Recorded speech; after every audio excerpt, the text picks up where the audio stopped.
Alright, let's get right into the build. So I've been commissioned to create a rainbow trout sculpture, and the first thing I want to do is create that rainbow line in the center of the trout. For this I'm going to be using some bent lamination, and this is my first time ever doing it, and in order to do it appropriately I need to make veneers, so I need to resaw all of the boards that I have, make them thin enough to be able to bend.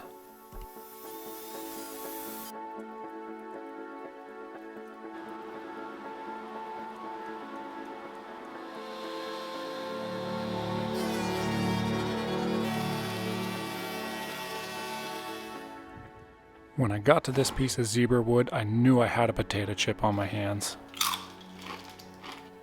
No, not that kind of potato chip. This board was completely twisted and warped, and this was not going to work out for this. So let's get this thing out of here.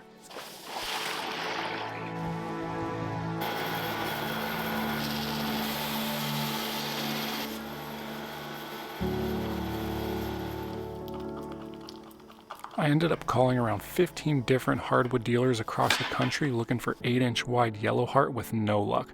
It seems like there's some kind of shortage right now, so I did my best and I glued up the last piece of yellow heart I had in the shop and made a pretty good looking 8-inch board if I do say so myself. What do you think?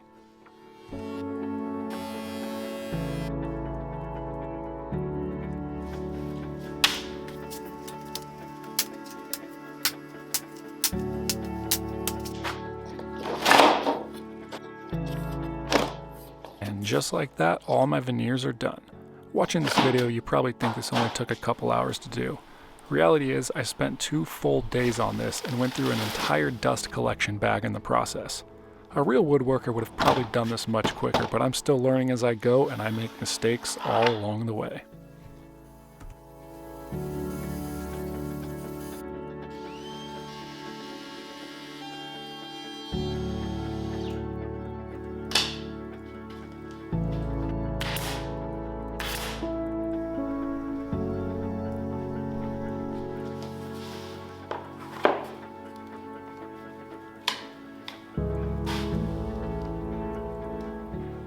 All these different colored veneers are going to be the rainbow section of the trout.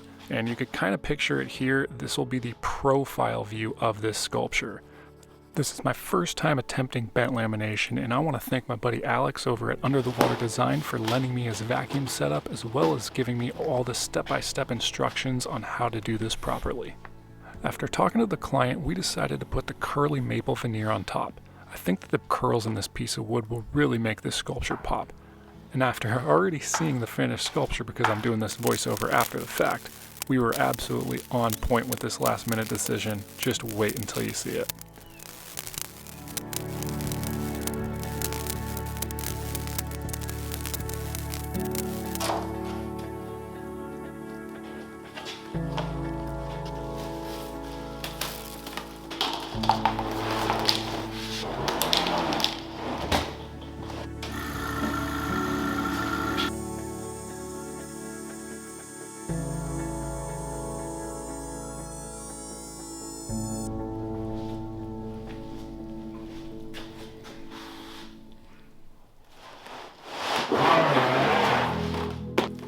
Super nervous if this thing was gonna work or not. I have literally no idea what's gonna happen as I undo this, but just take a good look at it.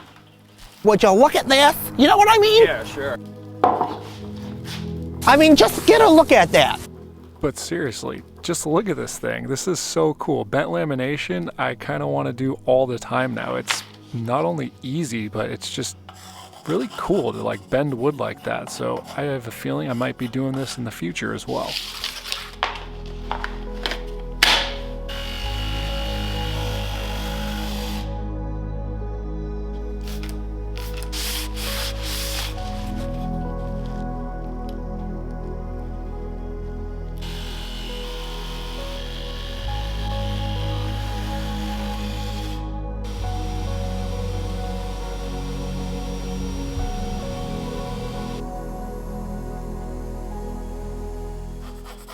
I wanted the wood to come to a point at the tail, and the only way to do that is to carve it down right now.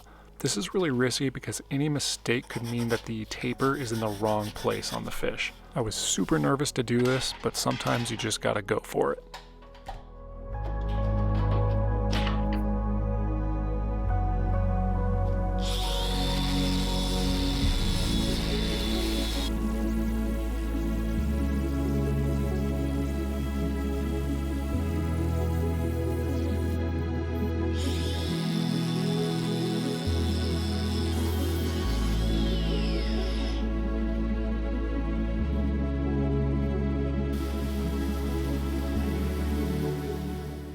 Gotta say, these veneers carved down look really cool. It reminds me of rainbow sherbet or something. What do you guys think?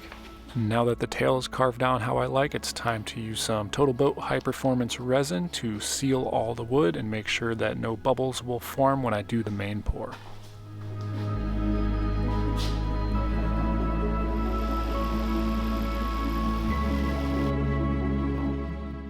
And before we do the pour, it's time to do one of the most intricate molds I've ever made. All this effort and thought went into this mold, and it's to use less epoxy and reduce my risk for an exothermic reaction, which has ruined numerous sculptures in the past. If you've seen any of my previous videos, you know exactly what I'm talking about. Here I'm having quite the issue with this piece of 1/8" melamine fiberboard, I guess you call it. Anyways, I just found this piece and I wanted to test it out because I could easily bend it to the curve of the veneered wood that I have. And here you could finally see why I did this curve in the veneer wood and also the melamine form. It fits really, really nicely in there. Now all I have to do is add these sidewalls, about 2 cans of silicone, and then I also added all these other little walls to basically just minimize my epoxy. Like I previously stated, I have failed so many times with these molds, so this time I am not risking it. I am going to fill the entire thing up with water, and not only will this see if I have any leaks, which I don't here, so all is good, but it's going to tell me how much epoxy I need. And right there I had about 8 gallons of water, so that is how much epoxy I will do for this pour.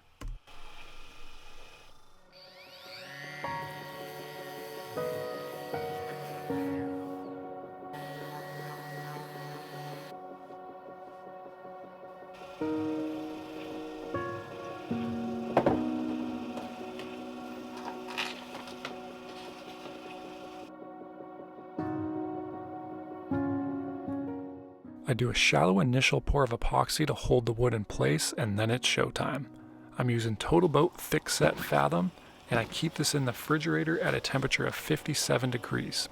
Be sure to check out the link in the description for a discount on all Total Boat products. Thanks, Total Boat.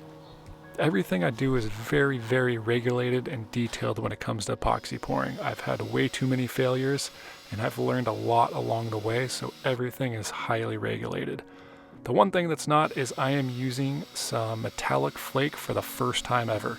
I think for a rainbow trout, this is the perfect application to test this. And right now my only worry is I might have put a little too much flake in, but I really don't know until I see the finished result. It's all just an experiment and I hope it works out.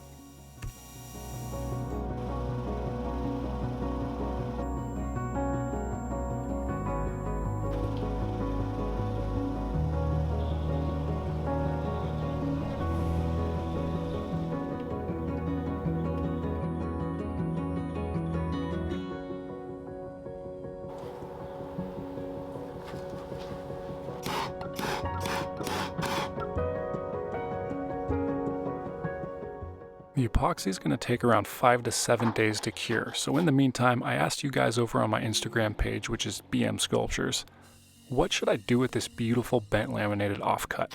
And quite a few of you had a great suggestion of turning this into a spoon. I always like giving the client a little something extra, especially if I have a nice offcut like this. I've learned how to carve and sculpt over the years by watching others online and teaching myself. If you're interested in carving, I highly suggest trying a wooden spoon first. It's always a really good entry point because of the simple design and smooth curves. And speaking of learning something new, I want to thank today's sponsor, Brilliant.org. Brilliant is the best way to interactively learn things like math, computer science, AI, and more, with over 1,000 total lessons and more being added every month. It's an essential tool for busy professionals, and it's taught at your own pace, which makes it one of the most effective ways to learn. To try everything Brilliant has to offer for free for a full 30 days, visit brilliant.org/BM Sculptures or click the link in the description. The first 200 of you will get 20% off Brilliant's annual premium subscription. Alright, the moment of truth. It's been 6 days, this thing is cured, and we're going to take it out and unwrap this present.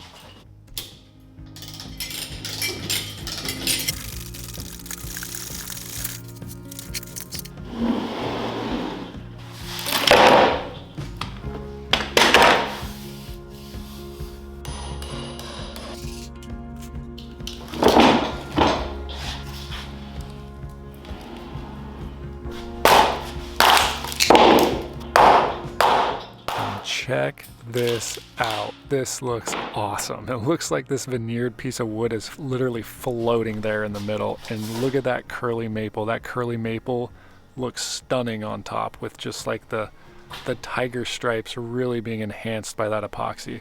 This thing weighs a ton. I want to see how much it actually weighs, and this is 87.5 pounds. This thing is a tank.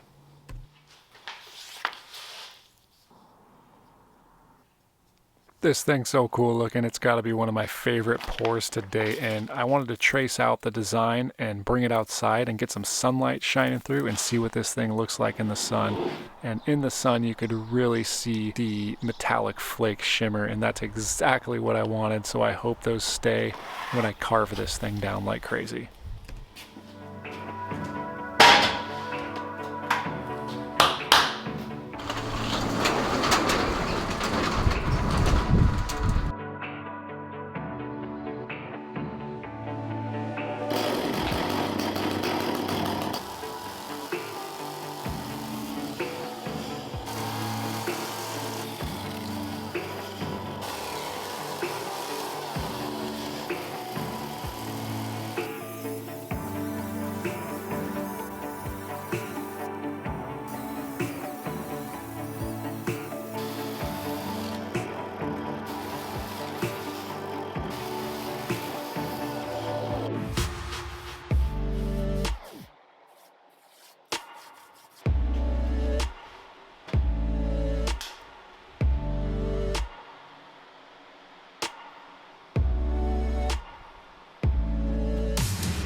Key to a good carving for me is to keep using my templates and keep redrawing them on and then cutting off material.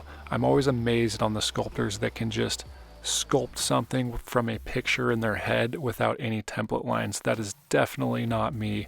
I wish it were, but I use the templates, and the templates really get me through these carvings. And side note here, check out the little portion that I haven't carved yet, the curly maple peeking through here. That is really, really cool.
Stop carving, you're about to make a mistake.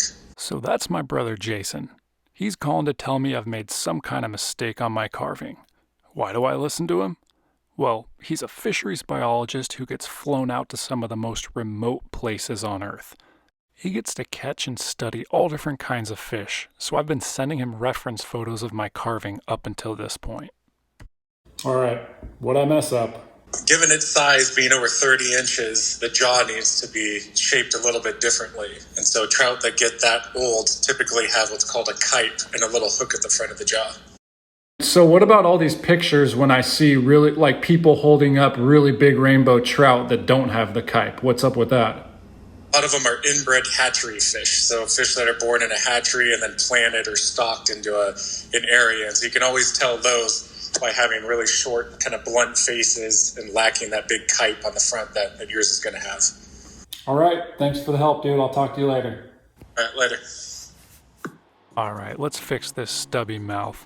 And I just want to say, there's nothing wrong with catching hatchery fish. It is still awesome to do, and they're beautiful looking fish. But if I'm going to spend 100 hours carving a sculpture, I would just much rather have it resemble a wild caught trout versus a hatchery fish.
Once all the little details are carved in, it's time to start sanding and cleaning this thing up. My normal sanding process goes from around 40 grit to 5,000 grit to get that crystal clear epoxy. This one, however, is going to be a little bit different. I'm going to be using a glossy clear coat, and in doing so, I actually only have to sand to about 400 grit, which saves me a ton of time. And with that being said, it doesn't mean that this sanding was quick and easy. This still took 2 to 3 days to fully sand to 400 grit. A lot of this, the majority of this, was all done by hand because I don't want to get any kind of electric sander next to those fragile fins. I'm also going to be adding hundreds and hundreds of these black dots because what makes a rainbow trout is not just that rainbow color in the middle, but it is all of these beautiful speckled black dots all over its body.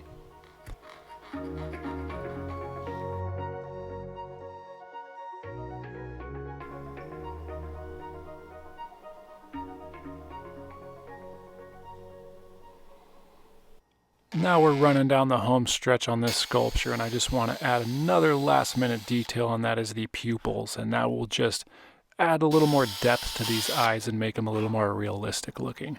Once that's done, it's time to start thinking about how this thing's going to be displayed, and I found a beautiful piece of buckeye burl that looks like it's been in the bottom of a lake for years.